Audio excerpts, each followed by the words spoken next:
Bom dia, sala de hoje nós vamos aí fazer a nossa revisão para a avaliação de história, que vai ser amanhã, tá? Então, nós vamos revisar os conteúdos que nós estudamos sobre a ditadura, na verdade, Juscelino Kubitschek, onde começou, né? A ditadura e o fim da ditadura, né? Com a Constituição de 1988. Então, essa nossa revisão de hoje vai estar sendo trabalhada em cima disso. Então, eu vou compartilhar com vocês aqui.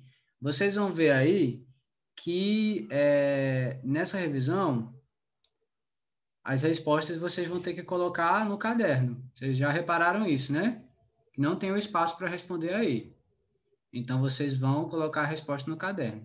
E para isso, nós vamos ter que dar uma olhadinha aí lá no livro de história, para nos ajudar a encontrar aí as respostas dessas perguntas que foram feitas. Ok? Podemos começar? Então, vamos lá. José Alexandre, leia um enunciado aí para a gente, por favor. Tá no mudo.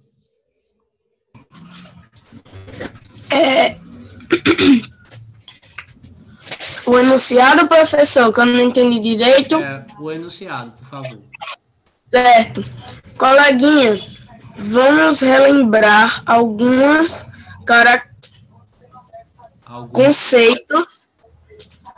conceitos importantes da disciplina. Disciplina de história. Respondendo o estudo dirigido abaixo em seu caderno. Então, vamos lá. Questão de número 1. Quais as características da reforma urbana e da reforma rural proposta por João Goulart após o governo JK? Então, pessoal, quando acabou o governo de Juscelino Kubitschek, que ficou conhecido como governo JK, quem assumiu a presidência do país foi o presidente João Goulart. Aí o presidente João Goulart, ele veio com algumas ideias para mudar a situação econômica do país. Dentre elas, ele estabeleceu duas reformas, a reforma urbana e a reforma rural. E aí eu quero saber quais são as características de cada uma. Para isso, nós vamos lá para a página 375 do livro de História. Vamos lá, 375. Começando a ler esse primeiro parágrafo aí, que a gente já vê quais são as características de cada uma dessas reformas. Marília, tira o mudo aí e faça a leitura para a gente, por favor. Tá. Questão a primeira pergunta, né, professor? Isso. Quais as características?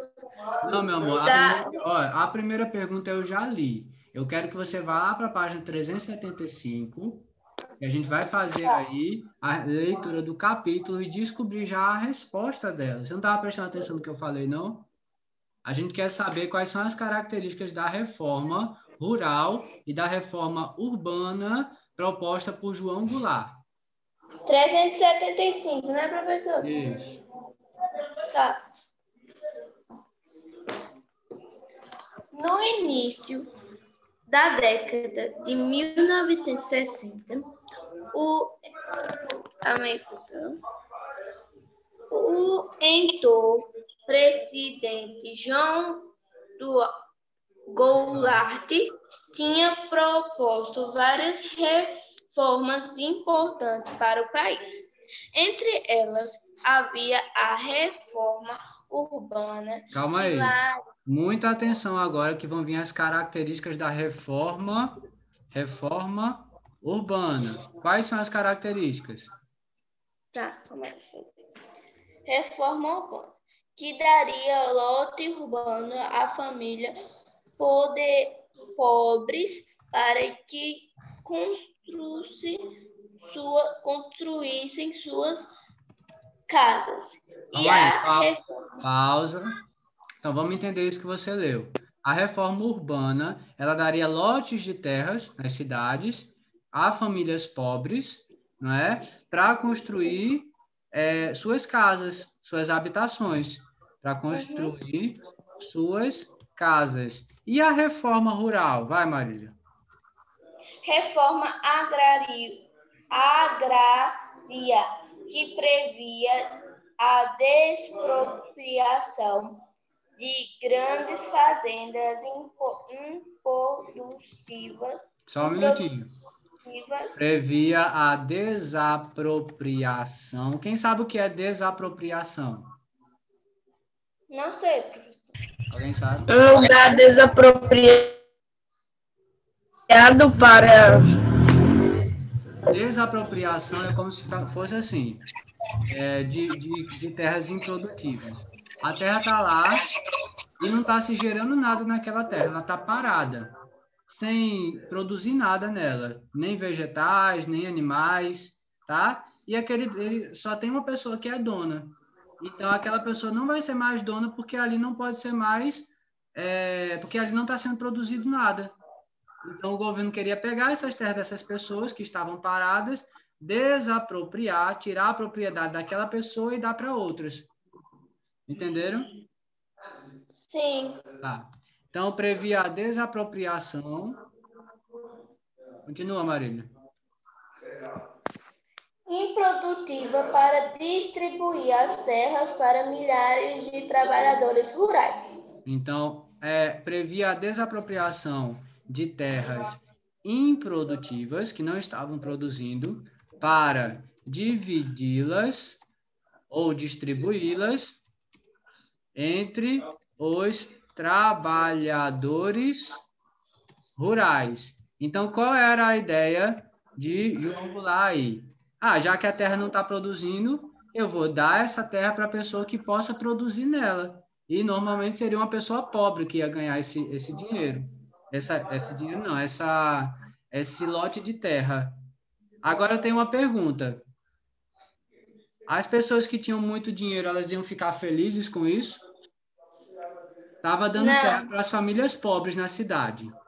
E estava tirando a terra de quem não estava usando no campo e dando para os trabalhadores rurais. As pessoas que tinham muito dinheiro estavam satisfeitas com isso? Não. Não estavam satisfeitos, porque estava tirando deles para dar para os pobres. Né? E no caso aí, eles não gostaram dessa ideia. Então, essa questão de número 1, eu já coloquei aqui. Eu tirei o enunciado. Não, professor. Oi? Não. Não o quê? Não gostava. Tá. Chegou um pouquinho atrasado aí para você. Mas é isso, ó, a nossa resposta está aqui. Ó. O que era a reforma urbana? Quais eram as características? Daria lotes urbanos às famílias pobres para construir suas casas. Ok? Já a reforma rural ou agrária previa a desapropriação das terras improdutivas para dividi-las entre os trabalhadores rurais. Certo? Ficou claro isso? Sim. Então, vamos para a questão de número 2. Por qual motivo, a gente já falou sobre isso. Por qual motivos os fazendeiros, banqueiros e empresários, que eram quem tinha grande dinheiro, muito valor em dinheiro, não ficaram satisfeitos com essas reformas aí propostas por João Goulart? Por que eles não ficaram satisfeitos?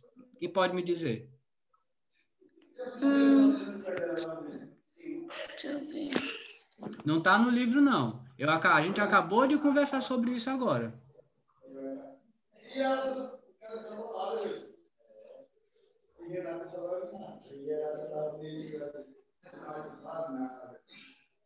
Vamos lá, gente. Vamos acordar. Amanhã tem avaliação de história. Você pode ler só mais uma vez, por favor? Eu quero saber, só um minutinho, eu quero saber por que os fazendeiros, banqueiros e empresários, eles não ficaram satisfeitos com essas reformas aí que João Goulart fez. Queria propor. Por que, professor? João Goulart estava ajudando as pessoas que não tinham condição, que eram pobres. Aí essas pessoas que eram assim, que eram ricas, ficaram com raiva. Porque ele estava ajudando as pessoas pobres e, em contrapartida, desfavorecendo aqueles que têm muito dinheiro. Exato. Então, vamos lá, vamos criar uma resposta aqui. Pois o presidente visava ajudar as pessoas pobres e necessitadas,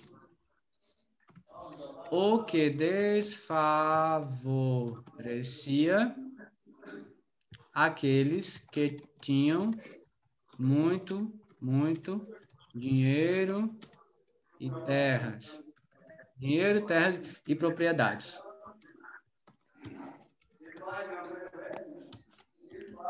Ok? Vou grifar aqui de azulzinho para a gente saber que é o número 2. Pronto. Agatha, bom dia, Agatha. Você entrou, ficou aí quietinha, não deu bom dia para ninguém. Vamos ler a questão 3 aí para a gente, por favor?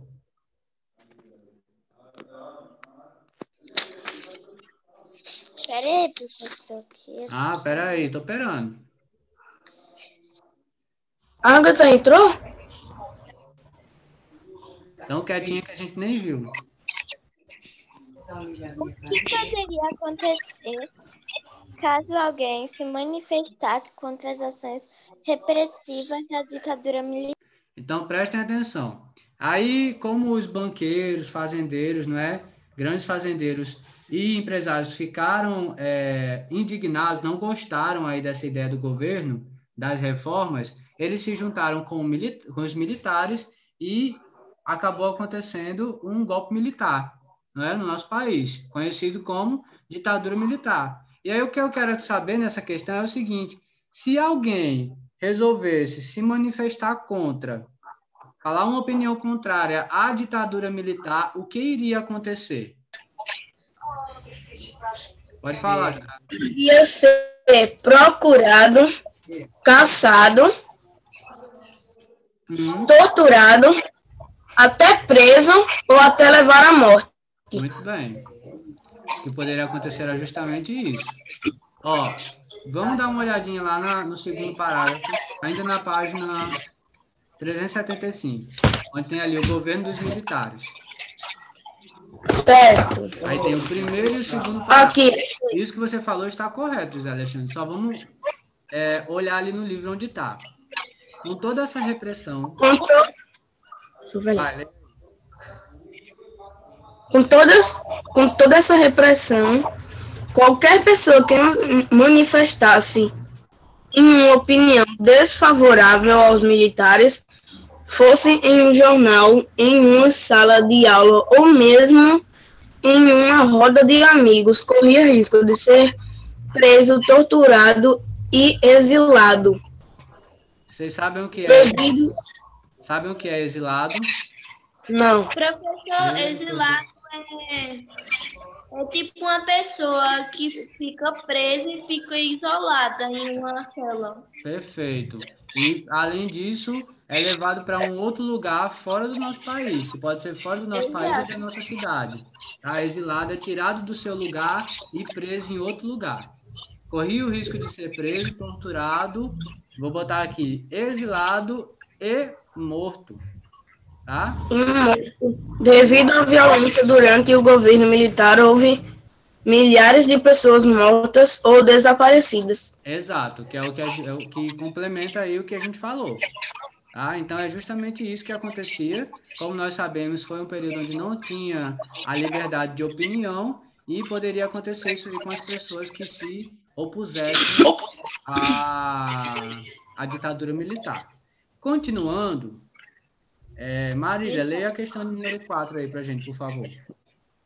Tá bom. O que foi o CJ -5? Não é o CJ. Peraí, só um minutinho. Não é CJ. É AI-5. AI-5, tá. AI-5. Já faz poderem o presidente da República ganhava a partir dele. Olha só. Com a ditadura militar, não é? Os militares eles ganhavam cada vez mais força no poder, tá? E aí, dos atos em que eles um dos atos que eles realizaram foi a criação desse AI-5. Vamos lá para a página 376. 376, no primeiro parágrafo aí, onde está o endurecimento do regime. A Agatha vai ler para a gente. José Alexandre quer falar? Tá, vai, Agatha. Professor, repete, você pode repetir a página, por favor? 376 do livro de História.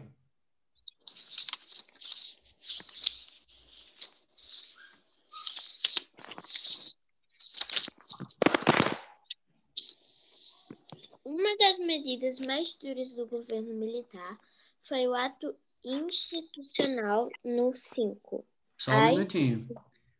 O que foi o AI-5? O ato institucional No 5.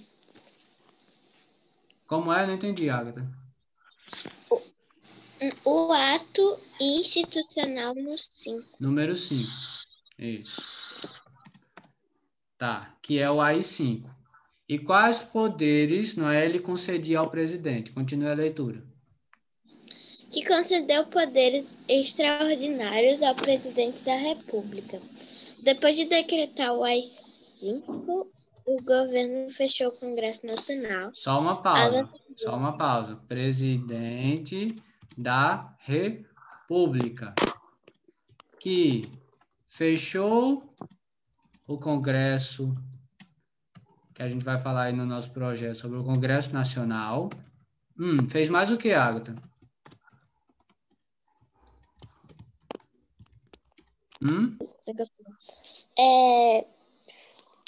Fechou o Congresso Nacional, fechou as assembleias estaduais e as câmaras de vereadores. Fechou as assembleias. Professor, o que é assembleias? Só um minutinho que eu vou explicar para vocês. Assembleias municipais, é isso? Uhum. Assembleias. Peraí. Deixa eu voltar na página aqui. Só um minutinho, viu, gente? Porque eu tô com a página aberta aqui no meu computador também. As assembleias estaduais e as câmaras de vereadores. As assembleias estaduais e as câmaras de vereadores. Gente, olha só. Toda vez que acontecem eleições, não é? Acontecem eleições para deputados estaduais, deputados federais e vereadores. Nossa última eleição aí foi para vereador, certo ou errado? Vereador e prefeito, né? Os vereadores são aqueles que auxiliam o prefeito, não é? Que aprovam projetos ou recusam projetos para uma cidade, tá? Quem comanda a cidade é o prefeito. Os deputados estaduais e federais, né? Eles aprovam, comandam aí os projetos dos estados e do Brasil, de uma forma geral, tá? Eles ajudam a aprovar ou impedem de ser aprovado algum projeto, eles ajudam no cumprimento da lei, no estabelecimento de leis.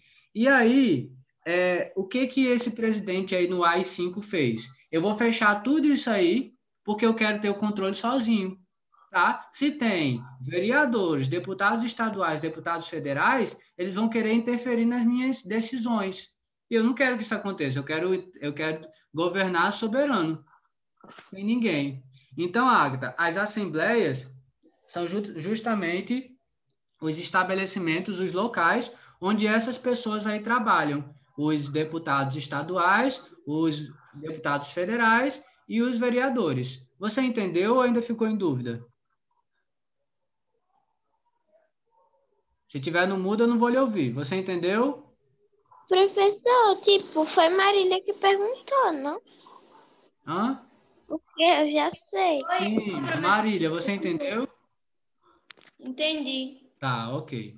Então, o que foi o ato, né? O AI-5 foi esse ato institucional que concedeu esses poderes aí ao presidente, de fechar o Congresso Nacional, fechar as assembleias estaduais e as câmaras de vereadores, e, além disso, também indicar pessoas de confiança para ocupar esses espaços, tá? Então, o presidente tinha todos esses poderes aí dentro desse ato institucional. Alguma dúvida? Não. Vamos continuar. Questão de número 5. Cite alguns avanços. Depois que passou, gente, a ditadura, que os militares perderam a força aí dentro do governo, não é? Que isso aconteceu até no ano de 1985, acabou finalmente a ditadura. Em 1988 foi proposta uma nova Constituição, novo conjunto de leis para o país. E essa Constituição, ela trouxe alguns avanços para as pessoas. Eu quero que vocês citem aí para mim, deixa eu ver qual é a página, lá na página 380, na verdade. 380. A gente vai dar uma olhadinha lá na página 380 e citar alguns avanços que a Constituição de 1988 trouxe para a população brasileira. Posso? Pode, José Alexandre.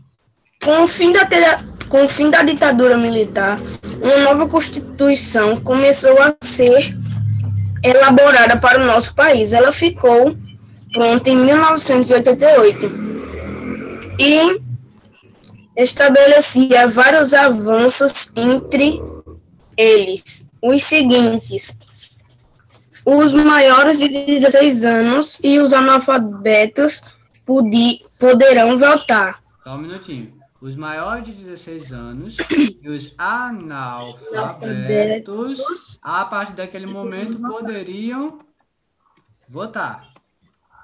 Sim. Além do ensino fundamental, o ensino médio passou a ser obrigatório e gratuito.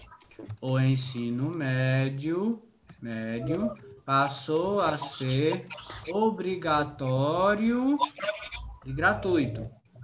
Continue. O racismo passou a ser considerado um crime grave e ficarão proibidas qualquer forma de discriminação por raça, sexo, opção política e religião. Então, o racismo passou a ser considerado um crime grave e ficaram proibidas qualquer forma de discriminação. São alguns. A gente não vai colocar todos, tá? Mas são alguns aí. Vocês depois, né, quando estiverem estudando, dê uma olhadinha aí nos outros, tá certo? Então, nós vamos agora... Ficou alguma dúvida em relação a essa questão? Não.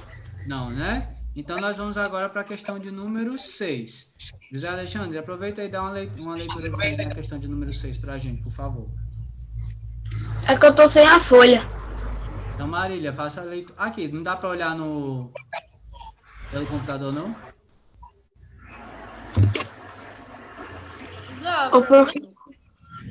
Marília, faça a leitura aí da questão 6 para a gente, por favor. Tá. O que significa o lema do... Não. A de cima, essa não, a de cima. Quais foram as consequências que os empréstimos feitos por Juscelino Kubitschek com outros países, geralmente para o Brasil? Geraram para o Brasil. Vamos voltar lá para a página 372. Para mim tá um 2 e um 3, não tá um 6. É porque quando eu tirei lá de cima para caber as respostas, acabou ficando 2 e 3. Deixa eu tirar isso aqui. Pronto. Então vamos voltar lá para a página 372 do livro de História. Antes mesmo da ditadura isso aí aconteceu, tá? Lembrando, né? Juscelino Kubitschek, ele queria trazer um grande avanço para o país, investir na industrialização, principalmente na indústria automobilística, tá? E aí, para isso, ele precisou pegar empréstimos com países estrangeiros. e isso gerou algumas consequências para o nosso país. José Alexandre, leia aí onde tem os anos JK, no último parágrafo aí, por favor. Usando JK. Para conseguir dinheiro, esses investimentos JK recorreu a empréstimos de países estrangeiros. Esse investimento auxiliaram no desenvolvimento do Brasil. Entretanto, os empresários estrangeiros... Oi, Marília. Eu vou desligar meu áudio que tá muito zoado aqui na minha avó, tá? Tá, continue, José Alexandre. Entretanto, os empresários estrangeiros acabaram endividando... Pois é empréstimo. Sim. Os empréstimos estrangeiros acabaram endividando o país, tornando-o mais dependente dos países desenvolvidos. Então, olha só, tornando mais... Desenvolvidos, professor, são mais evoluídos? Isso, que tem mais dinheiro, que estão mais evoluídos economicamente, politicamente, financeiramente, ok? 2 países mais desenvolvidos. Então, gente, os empréstimos que o presidente Juscelino Kubitschek fez foram bons, porque trouxeram aí avanços para o Brasil. Só que esses avanços custaram caro, porque o Brasil ele ficou endividado com outros países, tá? E acabou que esse dinheiro, ao invés de trazer avanços que trouxe naquele momento, acabou também trazendo retrocesso, porque o nosso país ficou dependente de outros países, ok? Então, essa aí... Qual é o número da questão, Marília? Diga aí para mim, qual é o número da questão? A penúltima. Tá. O que significa... Não estou pedindo para ler agora, eu estou pedindo só para falar o número. Qual é o número? 7. Então, essa que a gente acabou de responder é a 6. Sim. Vamos lá, vamos para o 7 agora. Vai, Marília, por favor. O que significa o lema do presidente Juscelino Kubitschek, aqueles meio xizinho em cima, 50 anos em 5? O que quer dizer aí esse lema, 50 anos em 5? Ágata, vamos lá para o... Deixa a Ágata ler agora, José Alexandre. Vamos lá para a mesma página que José Alexandre estava lendo. No terceiro parágrafo. E aí no terceiro parágrafo tem aí o que significa esse lema aí, 50 anos em 5. 50 anos.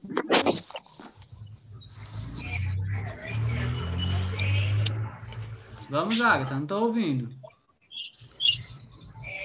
Eu tô procurando aqui. Acho que eu não tinha botado na página.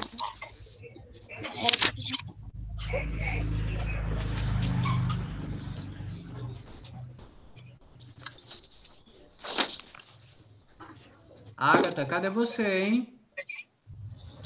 Professor, que página é? Não vou falar a página, não. Porque se você não tá vendo o que José Alexandre está falando, você está prestando atenção nessa aula, Agatha Vitória? Mas não tá mesmo. Primeiro, ligue a câmera aí, por favor, para eu ver se você está fazendo mesmo essa tarefa. Qual é a página que a gente tá, José Alexandre? 372. Participação na aula também conta ponto, viu? No final lá na média, viu? Não é só prova e projeto não, viu? A palavra de cada sílaba que está sendo apresentada. Vamos lá, Agatha. O que significa o lema do presidente Juscelino Kubitschek, 50 anos em 5? 50 anos em si. Juscelino Kubitschek tinha como lema do governo 50 anos. Ele pretendia promover um rápido desenvolvimento do país. Assim, ele passou a fazer grandes investimentos no Então, setor peraí. De acordo com o que você leu, o que quer dizer 50 anos em 5?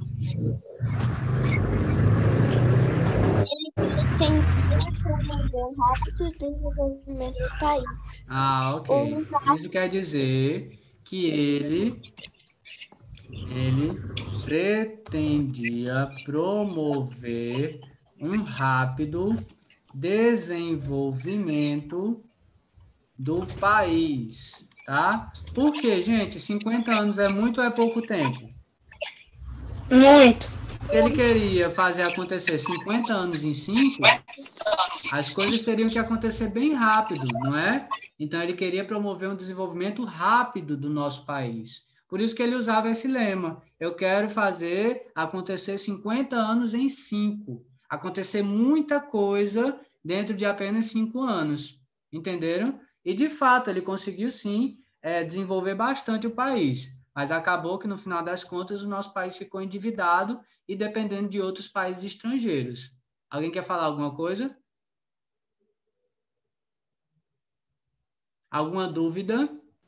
Não, professor, Hum, tem como se eu botar os 5 rapidinho só para ver o negócio? não tem como não, porque esse de cima aqui, É o 5.